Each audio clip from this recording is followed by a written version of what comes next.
Gelombang kasus keracunan massal di berbagai daerah Indonesia mengguncang publik setelah program makan bergizi gratis yang diluncurkan pemerintah justru menelan korban siswa sekolah. Program yang awalnya disebut sebagai terobosan penting dalam menekan angka gizi buruk serta stunting, kini berubah menjadi sorotan negatif. Data awal menyebut puluhan hingga ratusan anak mengalami gejala mual, muntah, hingga pingsan setelah menyantap makanan gratis yang seharusnya menyehatkan. Sejumlah siswa bahkan harus mendapatkan perawatan medis di rumah sakit, sementara pihak keluarga dilanda kepanikan. Kondisi ini tidak hanya memunculkan kekhawatiran tentang kualitas makanan, melainkan juga menggiring opini publik terhadap lemahnya pengawasan dari pemerintah dalam menjalankan program yang dianggap strategis ini. Kritik pun muncul deras di media sosial, di mana orang tua murid dan masyarakat umum menilai bahwa anak-anak dijadikan korban percobaan demi pencitraan politik. Situasi semakin runyam ketika kasus demi kasus terus bertambah di wilayah berbeda, menandakan masalah bukan hanya insiden tunggal, melainkan sistemik. Perasaan trauma muncul di kalangan siswa yang enggan kembali menyantap menu gratis, dan sekolah-sekolah menjadi sasaran kecaman karena dianggap lalai meski sebenarnya mereka hanyalah pelaksana kebijakan pusat. Aktivis muda Salsa Erwina yang dikenal vokal terhadap isu sosial kembali menjadi sorotan setelah ia melontarkan kritik tajam terkait program makan bergizi gratis ini. Dalam sebuah pernyataan terbuka kepada media, Salsa menegaskan bahwa apa yang terjadi adalah bukti nyata kelalaian pemerintah. Ia menyampaikan keprihatinan mendalam terhadap anak-anak yang menjadi korban, menegaskan bahwa nyawa generasi bangsa terlalu berharga untuk dipertaruhkan hanya karena sebuah proyek dipaksakan tanpa persiapan matang. Menurutnya, niat baik tidak bisa dijadikan tameng untuk menutup mata dari kenyataan pahit bahwa ratusan siswa telah sakit akibat makanan yang seharusnya sehat. Ia menolak keras anggapan bahwa masalah ini hanya bersifat teknis atau insidental, melainkan cermin dari lemahnya sistem pengawasan. Dalam wawancaranya, Salsa menggunakan kalimat yang menusuk, "Anak-anak bukan kelinci percobaan. Jangan pernah main-main dengan nyawa mereka." Ucapan ini langsung viral di media sosial dan memantik dukungan luas dari masyarakat yang merasa suara mereka terwakili. Banyak pihak menilai keberanian Salsa merupakan alarm peringatan bagi pemerintah untuk segera menghentikan kebijakan asal jalan tanpa SOP jelas. Salah satu poin krusial yang dikritisi adalah lemahnya pengawasan terhadap seluruh proses program makan bergizi gratis, mulai dari pengadaan bahan baku, penyimpanan, hingga distribusi makanan ke sekolah. Reporter kami menemukan fakta bahwa sebagian besar dapur penyedia makanan tidak memiliki sertifikat higienis maupun standar kesehatan yang diakui Kementerian Kesehatan. Dari total 8.583 dapur, hanya 34 yang tercatat punya izin resmi. Artinya, kurang dari 1% layak beroperasi. Hal ini memunculkan pertanyaan besar, bagaimana mungkin proyek sebesar ini dilepas tanpa pengendalian yang ketat? Apalagi temuan di lapangan menunjukkan adanya praktek sembarangan, seperti penyimpanan bahan makanan tanpa pendingin memadai, distribusi yang memakan waktu lama tanpa pengawetan, hingga penggunaan air yang tidak memenuhi standar. Sejumlah pakar kesehatan menilai kondisi ini sangat berbahaya karena membuka peluang kontaminasi bakteri yang bisa memicu keracunan. Tak heran jika kasus demi kasus bermunculan di banyak sekolah. Salsa Erwina pun menegaskan bahwa ini bukan semata kesalahan teknis, melainkan masalah serius dalam sistem pengawasan yang seharusnya melibatkan tenaga kesehatan, ahli gizi, dan lembaga independen. Selain lemahnya pengawasan, dugaan penyalahgunaan anggaran juga menguat. Informasi yang dihimpun menyebutkan bahwa vendor penyedia makanan diduga menekan biaya seminimal mungkin agar keuntungan tetap besar, sementara kualitas diabaikan. Makanan murah dengan standar rendah menjadi pilihan demi memenuhi target kuantitas, bukan kualitas. Salsa Erwina dalam kritiknya menyebut bahwa pola ini adalah bukti kesalahan fatal dalam perencanaan, di mana niat baik berubah menjadi ladang proyek. Ada indikasi kuat bahwa sebagian pihak hanya mengejar pencitraan politik dengan program populis, tanpa memperhatikan dampak di lapangan. Temuan menu lauk yang tidak wajar seperti ikan hiu dengan alasan kearifan lokal, atau adanya serangga dan belatung dalam makanan, menunjukkan adanya praktik asal-asalan dalam penyusunan menu. Orang tua murid mengaku kecewa karena dana besar yang seharusnya menjamin makanan sehat justru dipakai untuk sajian yang tidak layak konsumsi. Situasi ini menimbulkan pertanyaan publik, kemana sebenarnya anggaran miliaran rupiah itu mengalir? Kritik semakin keras ketika data anggaran dipublikasikan tanpa transparansi detail, sehingga membuka dugaan adanya praktik korupsi terselubung. Di lapangan, reporter kami menemukan cerita-cerita memilukan dari para siswa yang menjadi korban keracunan massal akibat program makan bergizi gratis. Ada anak-anak yang harus dilarikan ke rumah sakit dengan kondisi lemas dan dehidrasi, sementara sebagian lainnya mengalami trauma mendalam dan menolak kembali menyantap makanan yang disediakan sekolah. Orang tua murid pun menanggung kekhawatiran luar biasa. Mereka merasa dikhianati oleh program yang awalnya digadang-gadang sebagai solusi gizi, namun justru mendatangkan penyakit. Seorang ibu di Jawa Timur bahkan menangis ketika menceritakan anaknya yang pingsan di kelas setelah makan siang. Dan hingga kini sang anak takut setiap kali jam makan tiba. Situasi ini menimbulkan tekanan psikologis tidak hanya pada siswa, tetapi juga pada orang tua yang kehilangan rasa percaya terhadap pihak sekolah maupun pemerintah. Di berbagai forum, orang tua menyampaikan kekecewaan mendalam, menilai bahwa pemerintah lalai melindungi masa depan generasi muda. Trauma yang dialami siswa diperkirakan akan berdampak jangka panjang, mengurangi kepercayaan mereka pada program kesehatan publik. Rasa takut yang melekat bisa membuat anak enggan menerima intervensi serupa di masa depan, sehingga tujuan jangka panjang perbaikan gizi justru gagal tercapai.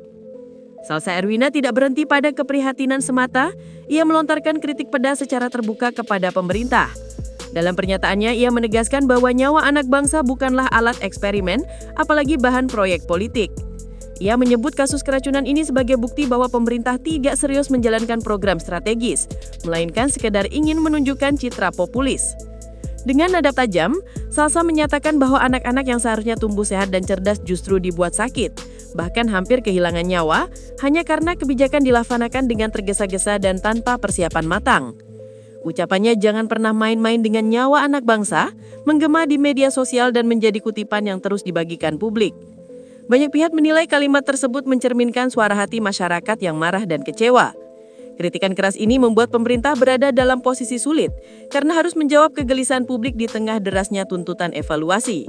Salsa menekankan bahwa persoalan ini bukan sekedar masalah teknis, tetapi menyangkut masa depan bangsa. Ia mendesak pemerintah untuk melakukan evaluasi serius, memperbaiki sistem dan menghentikan praktik asal jalan yang beresiko tinggi bagi anak-anak. Fakta yang paling mengejutkan dalam laporan investigasi ini datang dari data resmi yang diungkap oleh kantor staf presiden. Dari total 8.583 dapur yang digunakan untuk menyediakan makanan gratis bagi siswa, hanya 34 yang memiliki sertifikat higienis dan sanitasi dari Kementerian Kesehatan. Angka ini berarti kurang dari 1% dapur yang beroperasi benar-benar memenuhi standar kesehatan. Dengan kondisi seperti itu, tidak mengherankan bila kasus keracunan massal terjadi di berbagai daerah. Pertanyaan besar muncul. Mengapa ribuan dapur tanpa izin bisa diizinkan beroperasi? Kondisi ini mengindikasikan lemahnya regulasi dan pengawasan sejak awal, seolah-olah program dipaksakan berjalan meskipun infrastruktur belum siap. Publik menilai pemerintah telah gegabah, lebih mementingkan peluncuran cepat demi kepentingan politik ketimbang memastikan kesiapan teknis di lapangan. Data ini juga membuka ruang spekulasi adanya praktik kolusi dalam penunjukan vendor, karena ribuan dapur tanpa standar kesehatan tetap diberi kesempatan beroperasi. Reaksi masyarakat pun keras, menilai bahwa pemerintah telah abai terhadap keselamatan anak bangsa. Data tersebut kini menjadi bukti penting yang memperkuat kritik bahwa program ini sejak awal tidak dipersiapkan dengan matang. Investigasi juga menemukan kejanggalan terkait menu yang disajikan dalam program makan bergizi gratis. Di beberapa daerah, siswa dilaporkan menerima lauk ikan hiu yang disebut sebagai bagian dari kearifan lokal, padahal ikan tersebut sulit didapat, mahal, dan bukan pilihan ideal untuk konsumsi anak sekolah. Lebih ironis lagi, ada kasus di mana menu makanan ditemukan mengandung serangga seperti jangkrik yang disalahartikan sebagai bahan bergizi, bahkan temuan belatung di beberapa paket makan siang. Situasi ini menimbulkan gelombang kemarahan publik, karena jelas menunjukkan penyedia makanan tidak memiliki standar mutu yang jelas. Orang tua murid menilai alasan kearifan lokal hanyalah dalih untuk menutupi ketidakmampuan menyediakan menu sehat dan layak. Salsa Erwina menyoroti kasus ini dengan sindiran keras, menyebut bahwa ikan banyak, kenapa yang dipakai justru megalodon? Kritik ini menjadi viral dan menegaskan betapa asal-asalan pelaksanaan program. Pakar gizi yang kami wawancarai menegaskan bahwa klaim kearifan lokal tidak bisa dijadikan alasan untuk mengorbankan kesehatan siswa. Fakta ini semakin memperkuat tudingan bahwa program bergizi gratis dikelola dengan sembarangan dan penuh kejanggalan. Di tengah derasnya kritik, pemerintah berusaha memberikan klarifikasi. Namun, pernyataan resmi yang menyebut bahwa kasus keracunan hanya ulah oknum justru memperkeruh keadaan. Publik menilai alasan tersebut meremehkan penderitaan anak-anak yang menjadi korban. Reporter kami mencatat bahwa di media sosial, ribuan komentar mengecam sikap pejabat yang dianggap lebih sibuk mencari pembenaran daripada mencari solusi. Dalih pemerintah yang menekankan kasus hanya terjadi di sebagian kecil wilayah tidak meredakan amarah, justru membuat masyarakat semakin skeptis. Orang tua murid menuntut pertanggungjawaban konkret, bukan sekedar retorika. Bahkan beberapa organisasi masyarakat sipil menilai pemerintah sedang berusaha menutup mata terhadap kegagalan sistemik yang nyata. Salsa Erwina sendiri menolak mentah-mentah klaim tersebut dan menyebut bahwa 1 nyawa anak pun sudah cukup untuk menghentikan program sementara. Reaksi keras ini memperlihatkan jurang yang semakin lebar antara pemerintah dan rakyat, di mana rasa percaya publik pada kemampuan negara menjalankan program kesehatan publik semakin terkikis. Lemahnya respon pemerintah menjadi bukti bahwa krisis ini ditangani tanpa keseriusan yang seharusnya. Gelombang desakan audit menyeluruh semakin menguat, seiring munculnya fakta-fakta kejanggalan dalam program makan bergizi gratis. Salsa Erwina bersama kelompok pemerhati pendidikan dan kesehatan mendesak pemerintah segera melibatkan lembaga independen, akademisi, serta masyarakat sipil untuk mengawasi jalannya audit. Mereka menilai bahwa tanpa transparansi dan keterlibatan publik, sulit berharap ada perbaikan signifikan. Poin utama yang disoroti adalah siapa sebenarnya pihak ketiga atau vendor yang mengelola dapur, bagaimana proses pengadaan dilakukan, serta sejauh mana standar kesehatan dipenuhi. Orang tua murid pun menyuarakan tuntutan serupa karena merasa berhak tahu siapa yang bertanggung jawab atas makanan yang dikonsumsi anak mereka setiap hari. Audit menyeluruh dianggap sebagai langkah awal yang mutlak untuk mengembalikan kepercayaan publik. Banyak pihak menduga bahwa di balik program ini terdapat praktek kolusi, penyalahgunaan anggaran, hingga korupsi yang merugikan generasi bangsa. Reporter kami mencatat bahwa wacana audit sudah mendapat dukungan luas di media sosial dengan berbagai tagar populer, menandakan isu ini telah menjadi perhatian nasional yang tidak bisa lagi diabaikan. Isu transparansi menjadi fokus utama dalam polemik program makan bergizi gratis karena publik merasa berhak mengetahui siapa saja yang terlibat dalam penyediaan makanan serta bagaimana mekanisme pengawasan dijalankan. Reporter kami mencatat bahwa hingga kini data vendor, alur distribusi, dan standar kesehatan yang diterapkan masih kabur dan sulit diakses masyarakat. Salsa Erwina menekankan bahwa tanpa transparansi, pemerintah hanya akan menambah kecurigaan publik bahwa program ini dijalankan sebagai proyek politik ketimbang murni kepentingan kesehatan anak bangsa. Ia menyarankan agar daftar penyedia makanan dipublikasikan secara terbuka, disertai laporan kualitas bahan baku, proses memasak, serta hasil uji laboratorium yang independen. Akademisi kesehatan masyarakat yang kami wawancarai mendukung ide ini, menyatakan bahwa transparansi bukan hanya soal kejujuran, tetapi juga instrumen penting untuk meningkatkan kualitas program. Dengan keterbukaan, publik bisa ikut mengawasi dan memberi masukan, sehingga potensi penyimpangan dapat ditekan. Tanpa itu, kepercayaan masyarakat akan semakin runtuh, dan program yang seharusnya menjadi investasi jangka panjang justru berubah menjadi beban sosial.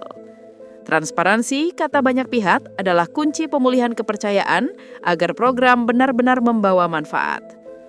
Dari keseluruhan kritik dan fakta lapangan, benang merah yang muncul adalah ancaman serius terhadap masa depan generasi bangsa. Salsa Erwina menegaskan bahwa investasi terbesar sebuah negara adalah pada kualitas manusia, terutama anak-anak, dan jika sejak dini mereka justru terpapar makanan tidak sehat bahkan beracun, maka yang tercipta bukanlah generasi emas, melainkan generasi sakit-sakitan. Reporter kami menemukan kecemasan serupa dari para pakar pendidikan yang menyebut bahwa kasus keracunan massal dapat berdampak jangka panjang terhadap prestasi akademik dan perkembangan psikologi siswa. Jika program terus dijalankan tanpa evaluasi serius, resiko kehilangan 1 dekade generasi produktif bukanlah hal mustahil. Dalam pernyataannya, Salsa menyebut bahwa membangun bangsa bukan sekedar slogan, melainkan tindakan nyata untuk memastikan anak-anak sehat lahir dan batin. Ia mengingatkan pemerintah bahwa kualitas manusia jauh lebih penting daripada sekedar pencitraan politik. Seruan ini didukung banyak orang tua yang menuntut perbaikan segera.